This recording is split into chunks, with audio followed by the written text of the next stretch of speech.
Presse du jour, Ibrahim Benjamin Diagne, bonjour. Bonjour. Le président Sall fait ses petits calculs, des combinaisons et des prospections dignes d'un géologue avant de mettre les pieds et prendre la bonne option dans cette fameuse histoire du trac des biens mal acquis. Et c'est comme s'il marchait sur un terrain miné.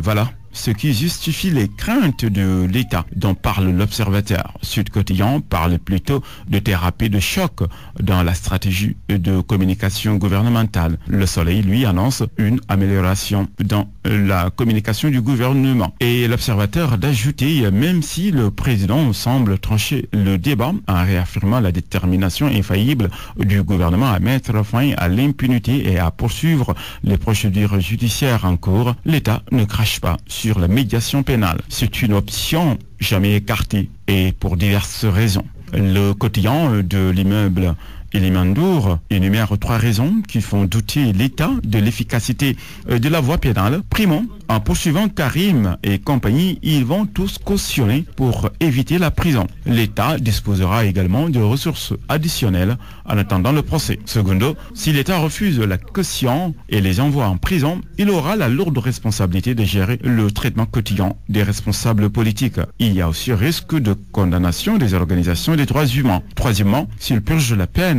Karim et compagnie avec leur compte bancaire plein à craquer, ils pourraient gagner la sympathie du peuple et prendre leur revanche politique sur Macky Sall. En attendant, la machine judiciaire poursuit son travail. Le procureur spécial demande à la section recherche de la gendarmerie de Colobane d'enquêter sur l'origine des biens de Farba Senghar. C'est Libération qui nous informe en annonçant au 4e larron ivoirien dans le partage de 25 milliards de francs CFA de la Soudatel à Londres.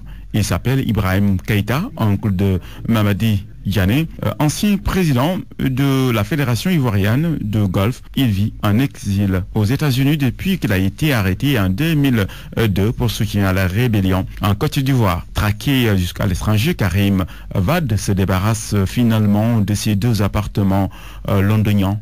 Le fils de l'ex-président Abdoulaye Wade a dit aux enquêteurs qu'il a vendu ces 2 immeubles. Une première explication donnée à la suite d'une mise en demeure servie à l'ancien ministre de l'Énergie. Karim Wade, mise en demeure avant même son audition, indique l'AS qui parle de nouvelles violations de la présomption d'innocence.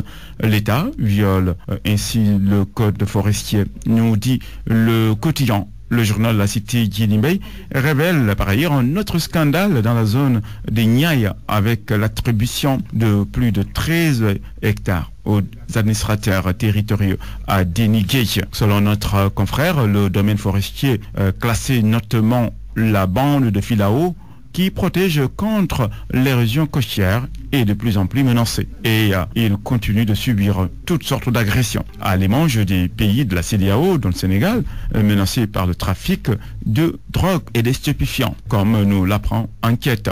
Notre confrère révèle des chiffres effarants. Ce trafic est évalué à 500 milliards de francs CFA en 2012. Bonne lecture à tous.